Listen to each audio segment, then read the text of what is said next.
आइए आज के वचन के लिए मेरे साथ निकाल लेंगे मत्ती 28:18 से 20 को पढ़ेंगे निकाल करके।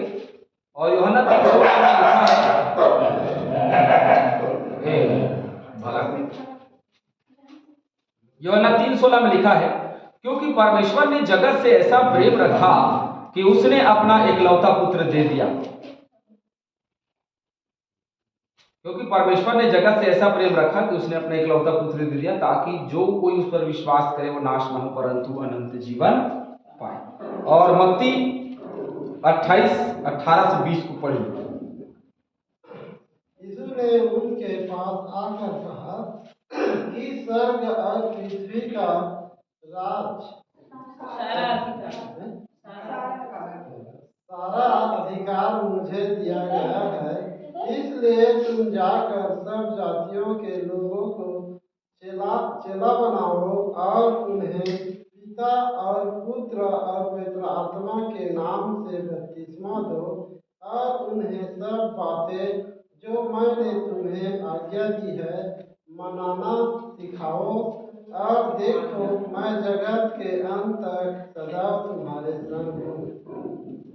बाइबल में आज हम एक ऐसे पहलू के विषय में बात करने वाले हैं जिसको हम नया नियम कहते हैं।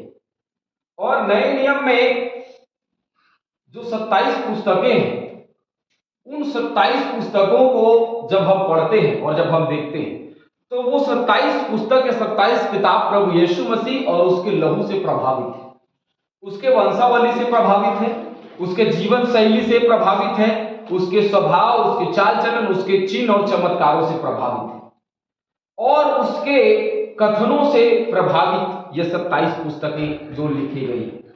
और इन 27 पुस्तकों को अलग अलग लेखकों ने लिखा है। और नए नियम में जब हम देखते हैं तो सबसे ज्यादा किताब लगभग पौलुस ने लिखा है, ये लोगों का मानना है। और जब देखते हैं किताबों को तो भी लगता है कि लगभग 14 किताब 27 में से 14 किताबें जो हैं वो नए नियम की पौलुस ने लिखी है। तो ये जो नए नियम की पुस्तक है, जो नए नियम की किताब है, ये मनुष्य के लिए बहुत अद्भुत समय है। एक अद्भुत युग की शुरुआत और एक अद्भुत युग का अंत भी हम देखने को पाते हैं। यदि हम इस किताब को ये कहें कि नया नियम जो है वो एक अंतिम अधिकार है, अंतिम पड़ाव है, अंतिम अथॉरिटी है और अंतिम विषय, अंतिम बात है और ये दुनिया का अंत भी है, तो कोई गलत बात नहीं होगी। क्योंकि नए नियम में जो प्रकाशित वाक्य की किताब है ये दुनिया के अंत के विषय में नहीं परंतु दुनिया के अंत के बाद क्या होने वाला है उसके विषय में भी ये चर्चा करती है। तो मसीही जीवन के लिए ये नया नियम बहुत अद्भुत है और नए जीवन या परिवर्तित जीवन के लिए ये इसलिए बहुत ज्यादा बहुमूल्य किताब है क्योंकि यहां से मनुष्यों को पता चला कि जिस स्वर्गीय रास्ते में हम नहीं बढ़ सक रहे हैं या हम पाप की वजह से कई आज्ञाओं को तोड़ रहे हैं, वो आज्ञाएं तोड़ने के बाद भी कैसे हम स्वर्गीय राज्य में प्रवेश कर सकते हैं। क्यों? क्योंकि व्यवस्था की किताब जो है वो पूरी रीति से इस बात को कहती है कि व्यवस्था चाहे आप 100 में से 99 मानो और एक को ना मानो, वो व्यवस्था पूरी नहीं होगी। तो बिना व्यवस्था को पूरी करे कोई स्वर्ग नहीं जा सकता, ये बात तय है। तो अब बताइए कि बिना व्यवस्था को पूरी किए कोई स्वर्ग नहीं जा सकता, तो रास्ता तो चाहिए था। वो रास्ता प्रभु यीशु मसीह के रूप में नए नियम में हमको दिखाई मिलता है। अब नए नियम की किताब बहुत अधिक छापी जाती है हिंदुस्तान में, भारत में, इसलिए क्योंकि नए नियम की किताब जो है समझने में बड़ा सरल है। पुराने नियम की किताब को जब आप पढ़ेंगे तो बड़ा कठिन लगता है, कई शब्द ऐसे जिसको पढ़ने में बड़ा अटपटा सा लगता है, लेकिन नए नियम को बड़ा सरलता से बनाया गया, बड़े सरलता से लेखकों ने लिखा ताकि लोगों को यीशु मसीह का जीवन समझ में आए और ये एक स्टोरी के समान चलता है। लेकिन ये जो स्टोरी अर्थात ये जो कहानी है वो सिर्फ कहानी नहीं है परंतु ये सच्ची घटनाएं जो यीशु मसीह जगत में आए और हमारे पापों का छुटकारा दिया। और इस किताब के द्वारा प्रभु यीशु मसीह के प्रेम को प्रभु यीशु मसीह ने परमेश्वर के प्रेम को प्रदर्शित किया लोगों तक। यदि ये नया नियम नहीं होता या नए नियम में प्रभु यीशु मसीह के विषय में नहीं लिखा होता तो आज हमको बहुत सरलता से यीशु मसीह को जानने का मौका नहीं मिलता। जो पवित्र आत्मा, कभी आत्मा जो है वो जल के ऊपर मंडराया करता था, अभी उसी आत्मा को हमारे सहयोग और सहायता के लिए हमको दिया गया। ये नए नियम में ही हुआ, उससे पहले नहीं हुआ था। जो अधिकार यीशु मसीह ने लोगों को दिया कि तुम पिता, पुत्र और पवित्र आत्मा के नाम से लोगों को बपतिस्मा दो, यह बपतिस्मा पहले खतने में था। और खतना केवल किसका होता था? पुरुषों का होता था। तो ये केवल खतना पुरुषों का होता था और ये पुरुषों का अधिकार होता। और पुरुष जो है महिलाओं को और स्त्रियों को दबाया करते थे। उस समय की बात हुई। लेकिन अब उस खतना से आगे बपतिस्मे की बात होती है और प्रत्येक व्यक्ति को बपतिस्मा लेना है। ये एक ऐसा मसीही संस्करण है जिसको नए नियम से जो नए नियम से हमको मिलता है। और इस संस्करण के द्वारा क्या होता है? प्रभु यीशु मसीह सरीखा मारा जाना, गाड़ा जाना और फिर जल में से जब आप बाहर आते हैं तो जी उठना। और इसी में से प्रभु भोज को भी दिया गया, जिसके द्वारा हम एक अद्भुत रीति से प्रभु यीशु मसीह से जुड़ते हैं। नए नियम में हमारे लिए बहुत कुछ है, सीखने के लिए भी, हमारे जीवन को परिवर्तित करने के लिए भी। और यदि हम ये कहें कि नए नियम में वर्णित प्रभु यीशु मसीह पर हम यदि विश्वास करते हैं तो उसे अपना ईश्वर मानते हैं। और जब हम अपना ईश्वर मानते हैं तो परमेश्वर जो है वो क्या करता है? अपने प्रेम के द्वारा हमको बहुत सारी आशीषों से भर देता है। पौलुस कहता है गलातियों की पत्री 1:8 और 9 में, पढ़िए गलातियों 1:8 और 9। नए नियम की सबसे अधिक पुस्तकें लिखने वाला पौलुस प्रेरित भी इस बात को कहता है, इस बात को प्रदर्शित करता है। क्या कहते हैं? पढ़िए। परंतु यदि हम या स्वर्ग से कोई दूत भी उस सुसमाचार को छोड़ जो हमने तुमको सुनाया है, कोई और सुसमाचार तुम्हें सुनाए तो श्रापित हो। बस अभी यही रुक जाएंगे, उसके बाद आगे पढ़ेंगे। यदि कोई स्वर्ग से आकर के बोले, कोई दूसरा सुसमाचार सुनाए। अभी तो कई लोग हैं जो पृथ्वी में ही रह करके दूसरा सुसमाचार सुनाते हैं और लोग उस पर विश्वास करते हैं। सही बात है कि नहीं? लेकिन जो नया नियम है, जो किताब बड़ी सरलता से लिखा गया है भाई, भटकने की आवश्यकता नहीं है, किसी के झांसे में आने की जरूरत नहीं है। लेकिन आज कितने लोग हैं जो दूसरों के झांसे में, अरे स्वर्ग से आया हुआ हो और यदि कोई दूसरा सुसमाचार सुनाए ना तो भी आप उसको ग्रहण मत कर। पौलुस कह रहा है, पौलुस लिख रहा है। लेकिन फिर भी क्योंकि दुनिया जो है ना बड़ी गोल है और उस गोल दुनिया में लोग बड़े गोल गोल हैं, लोग समझ ही नहीं पाते कि उनके जीवन में जो हो रहा है वो क्या हो रहा है। क्यों नहीं समझ पाते? क्योंकि वचन नहीं पढ़ा, वचन को समझा नहीं, वचन को जाना नहीं। इसलिए वचन का प्रभाव मनुष्य के जीवन में कम होता है और लोगों का प्रभाव मनुष्य के जीवन में ज्यादा होता है। और विशेषकर अच्छे लोगों का प्रभाव जो है वो मनुष्य के जीवन में कम होता है और बुरे लोगों का प्रभाव जो है वो मनुष्य के जीवन में ज्यादा होता है। क्यों? क्योंकि बुरा चरित्र या बुरी संगति अच्छे चरित्र को क्या कर देती है? बिगाड़ देती है। क्योंकि उसका प्रभाव मनुष्य के जीवन में ज्यादा होता है। आगे पढ़ेंगे। जैसा हम पहले कह चुके हैं वैसे ही मैं अब फिर कहता हूँ कि उस सुसमाचार को छोड़ जिसे तुमने ग्रहण किया है, यदि कोई और सुसमाचार सुनाता है तो श्रापित हो। जो मैंने सुनाया है, क्या सुनाया है पौलुस? सबसे पहला सवाल तो क्या सुनाया है पौलुस? पौलुस ने यही सुनाया कि प्रभु यीशु मसीह जगत में आए, अपने प्राण को दिया ताकि हम नाश न हो परंतु उद्धार पाएं। और वो उसके लहू में निहित, उसके लहू में शामिल है। वो कहता है कि प्रभु यीशु मसीह के बलिदान को छोड़ और कोई बलिदान बाकी है तुम्हारे लिए? नहीं, केवल यीशु मसीह बलिदान हुआ और बस वही काफी है एक मनुष्य के जीवन को बदलने के लिए। और कोई बलिदान नहीं होगा। कुछ लोग बोलते हैं कि माता पिता है, कुछ लोग बोलते हैं कि और कुछ लोग बोलते हैं कि और कुछ। अरे भैया, आज के दिन में ऐसा होगा, कुछ लोग बोलेंगे कि प्रभु यीशु मसीह वहां है और प्रभु यीशु मसीह वहां है तो तुम चले मत जाना। क्योंकि प्रभु यीशु मसीह यहाँ और वहां कहां से आएगा? बादलों में सवार होकर आएगा, जिसको क्या करेंगे? सभी लोग देखेंगे। Hallelujah, hallelujah. सभी लोग उसको देखेंगे, और क्योंकि बादलों पे आएगा, बादलों को सब देख सकते हैं ना, ऐसा तो नहीं कि कोई नहीं देख सकता, बादलों को सब लोग देख सकते हैं। तो जब बादलों पे सवार होकर के वो आएगा तो पूरी दुनिया को दिखाई देगा कि यीशु मसीह आ रहा है। कौन आ रहा है? यीशु मसीह आ रहा है, वो पूरी दुनिया को दिखाई देगा।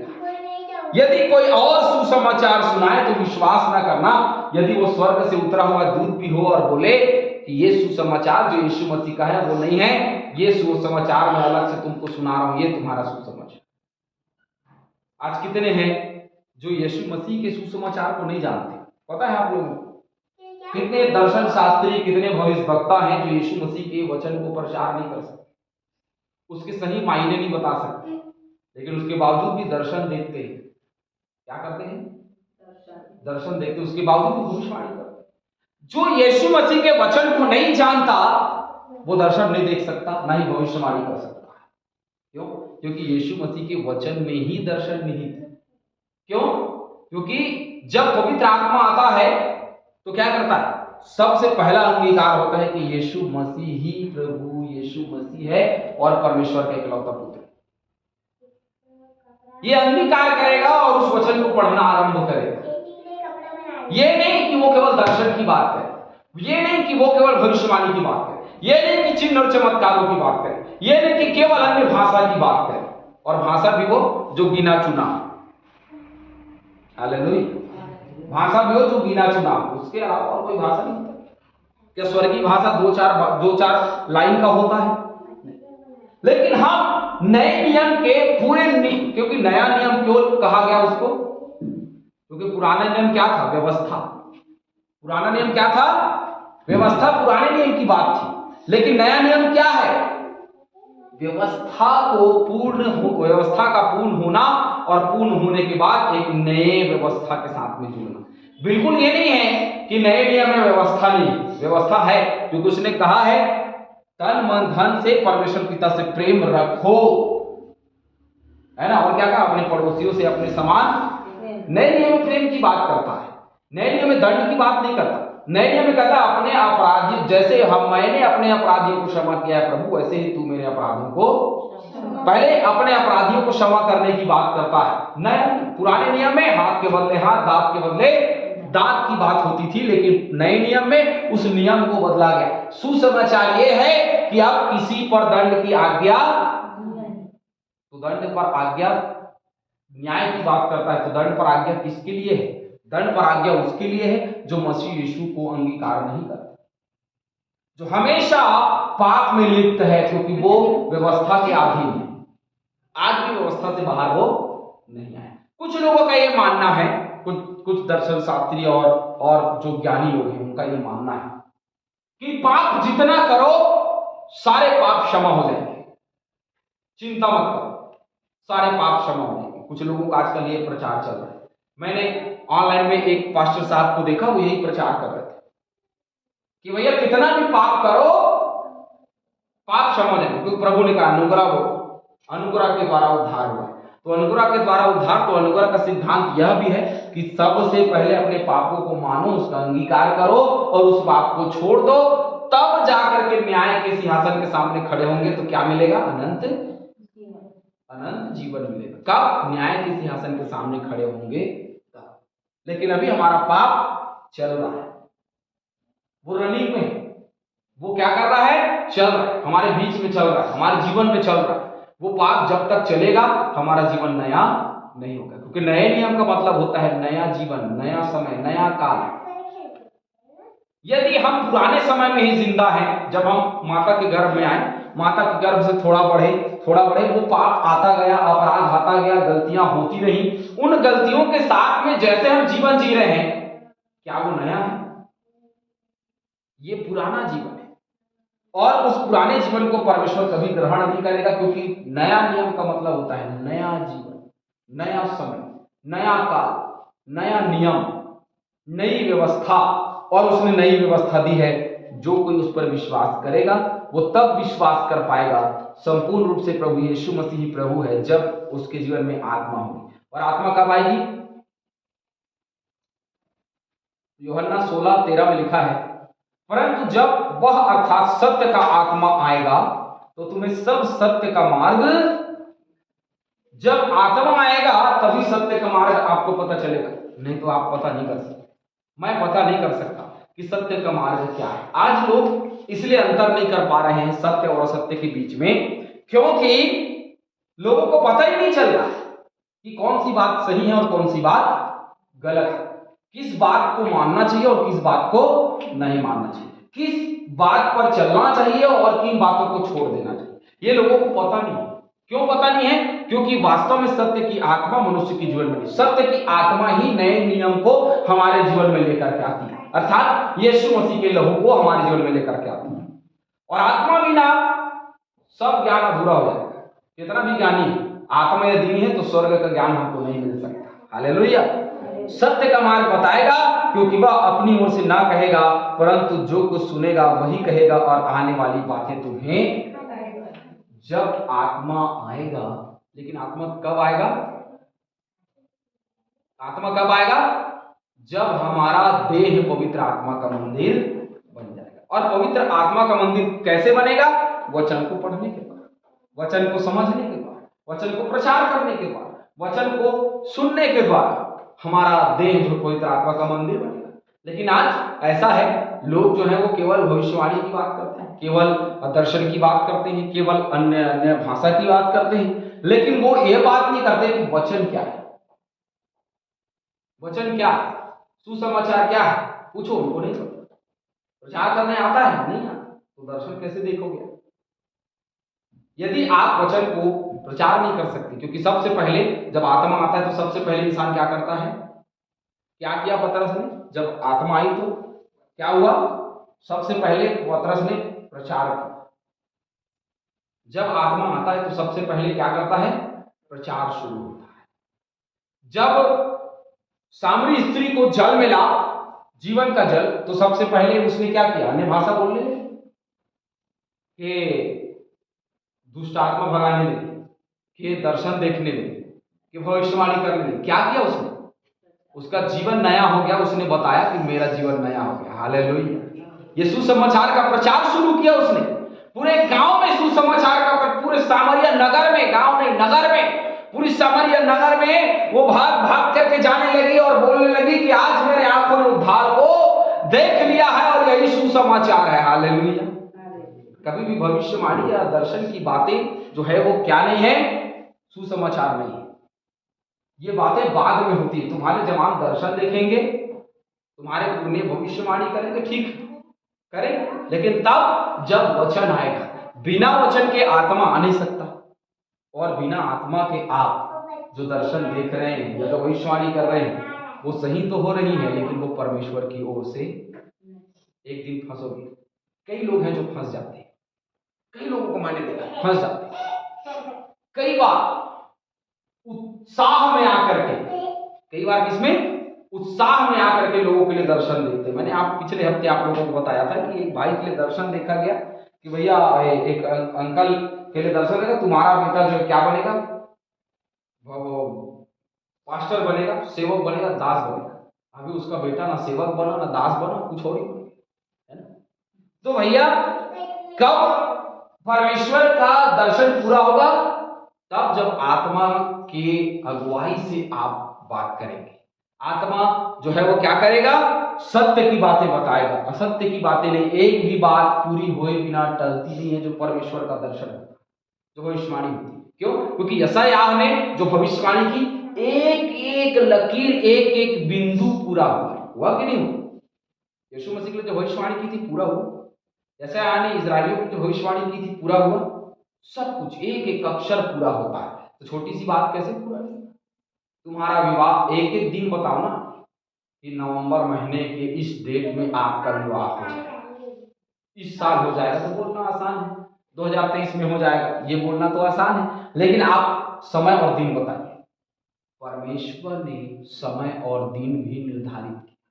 जब अब्राहम को दर्शन मिला तो अब्राहम को दूत ने कहा कि मैं बसंत ऋतु में फिर आऊंगा और तब तुम्हारी स्त्री क्या होगी? गर्भवती होगी। बसंत ऋतु का मतलब होता है 1 महीना, उसी महीने में बसंत ऋतु लगता है, उसी महीने में आऊंगा और उसी जब मैं आऊंगा उसी दिन तुम्हारी स्त्री क्या हो जाएगी? गर्भवती। सारा हंसी। अरे ऐसा कैसे हो सकता है? बसंत ऋतु की बात करता है तो 100 अभी तो 90 साल की हो गई है ना। परमेश्वर अद्भुत काम करने वाला है और एक दिन निर्धारित करता है और जो दिन वो निर्धारित करता है उसी दिन में वो काम। उसने कहा था कि इस समय इस नगर में इस स्थान में प्रभु यीशु मसीह का जन्म होना है, उसी जगह में उसी स्थान में प्रभु यीशु मसीह का जन्म होना है। हालेलुया।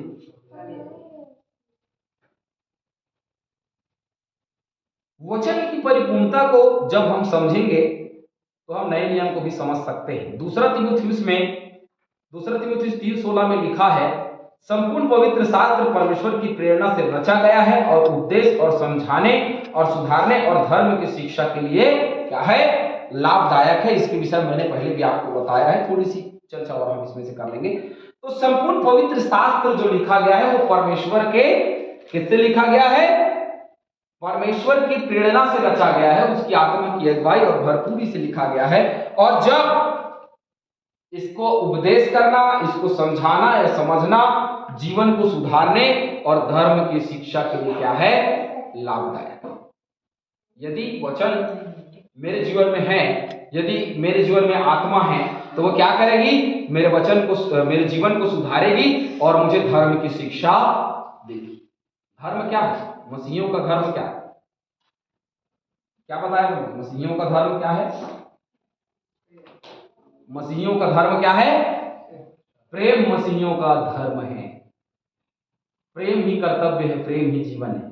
लेकिन क्या कितने मसीही हैं जो प्रेम का जीवन जीते हैं? कितने मसीही हैं जो प्रेम से अपने जीवन बिता रहे हैं? कितने विश्वासी हैं जो प्रेम की परिभाषा को समझते हैं? क्योंकि नया नियम प्रेम है। पुराना नियम क्या था? हाथ के बदले हाथ, दांत के बदले दांत, ये ना। लेकिन नया नियम क्या है? प्रेम। क्योंकि प्रेम झुंझलाता नहीं, प्रेम क्रोध नहीं करता, प्रेम सजा नहीं देता, प्रेम क्षमा करता है। हालेलुया। परमेश्वर ने जब यीशु मसीह को भेजा तो उस प्रेम के द्वारा उसने लोगों को क्या किया? क्षमा किया। देखिए, ईश्वर की योजना की परिपूर्णता को भी आप देखिए। जब यीशु मसीह को भेजा गया तो ये ईश्वर की योजना की परिपूर्णता है, जो योजना उसने जगत की उत्पत्ति से पहले ही बना करके रखा हुआ था। यहूदा 1:3 में लिखा है, हे प्रियो, जब मैं तुम्हें उस उद्धार के विषय में लिखने में अत्यंत प्रयत्न कर रहा था जिसमें हम सब सहभागी हैं, तो मैंने तुम्हें यह समझाना आवश्यक जाना। क्या जाना? कि उस विश्वास के लिए पूरा यत्न करो जो पवित्र लोगों को एक ही बार सौंपा गया है। बार बार नहीं सौंपा गया है। कितने बार सौंपा गया है? तभी यूहन्ना 3:16 में लिखा है कि परमेश्वर ने जगत से ऐसा प्रेम रखा। एक बार रख दिया, बार बार रखने की जरूरत नहीं। एक बार ही रखा जाए, एक बार रख दिया गया है, दोबारा उसको रखने का सवाल ही नहीं होता। नया नियम एक बार रखा हुआ ऐसा प्रेम है जिसको आना है और लेना है। जो आएगा वो पाएगा और जो नहीं आएगा वो क्या करेगा? खो देगा। 10 कुंवारियों के दृष्टांत में आप देख लीजिए, है ना। और दास और स्वामी के दृष्टांत में देख लीजिए, उड़ाऊ पुत्र के दृष्टांत में देख लीजिए। आप अन्य अन्य दृष्टांतों के द्वारा जो प्रभु यीशु मसीह ने सत्य घटना पर आधारित जो दृष्टांत दिए हैं, उन दृष्टांतों को जब हम देखते हैं तब हम समझ पाते हैं कि वास्तव में ईश्वर जो है या परमेश्वर जो है वो क्या चाहता था, क्या सत्य है और क्या असत्य है, क्या जीवन। एक बार प्रेम रख दिया गया है, जो आएगा वो पाएगा, जो आएगा उसके लिए द्वार खोला जाएगा। क्या लिखा है? मांगो तो दिया जाएगा, ढूंढो तो तुम पाओगे, खटखटाओ तो तुम्हारे लिए खोला। जब तक हम जाएंगे नहीं हमको मिलेगा, हमको जाना पड़ेगा उस प्रेम के, क्योंकि नया नियम प्रेम है। जो इसमें जाता है उसको वो प्रेम मिलता है। प्रकाशित वाक्य 22:18-19 में लिखा है, मैं हर एक को जो इस पुस्तक की भविष्यवाणी की बातें सुनता है गवाही देता हूं यदि कोई मनुष्य इन बातों में कुछ बढ़ाए तो परमेश्वर उन पर विपत्तियों को जो इस पुस्तक में लिखी है उस पर बढ़ाएगा, और यदि कोई इस भविष्यवाणी की पुस्तक की बातों में से कुछ निकाल डाले तो परमेश्वर उस जीवन के वृक्ष और पवित्र नगर में से जिसका वर्णन इस पुस्तक में है उसका भाग निकाल देगा। एक एक बात परमेश्वर की प्रेरणा से यदि लिखी गई है तो ना हम उसमें बढ़ा सकते हैं और ना ही हम उसमें घटा सकते हैं। हम उसमें वचन नहीं जोड़ सकते। कई लोग जोड़ते हैं, जोड़ना नहीं है। जो वचन है जैसा है आप वैसा ही प्रचार करें, जो बात वहां कह रहा है वैसा ही प्रचार करें। पेंतीकुस्त के दिन जो बात कहा, जो बात लिखा है, पेंतीकुस्त के दिन जब पवित्र आत्मा आया तो सब अन्य भाषा पवित्र आत्मा से भर गए और अन्य अन्य भाषा में बातें करने लगे, और लोगों को कैसा लगता था कि ये तो हमारी भाषा में बात। अब कहां से जोड़ लिया स्वर्गीय भाषा लोगों ने? कहां लिखा है? कहीं लिखा है?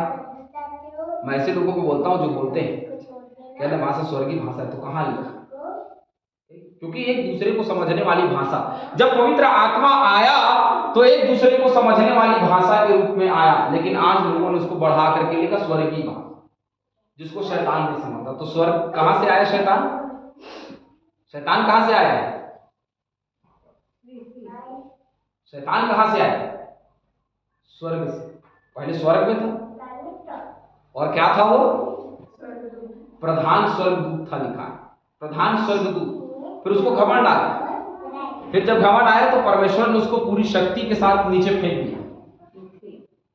इसके साथ पूरी शक्ति के साथ, उसका शक्ति छीना नहीं, पूरी शक्ति के साथ उसको पृथ्वी फेंक दिया। तो क्या वो स्वर्गीय भाषा नहीं समझता? जब वो यीशु मसीह से बात करने आया तो वो यीशु मसीह ने, जब यीशु मसीह से बातें कर रहा था, जब उसकी परीक्षा कर रहा था, तो वो तो यीशु मसीह को समझने वाली भाषा नहीं परंतु पृथ्वी में समझने वाली भाषा बोल रहा है। लेकिन वो स्वर्गीय भाषा भी बोल सकता है, समझ सकता है, सुन सकता है। क्यों?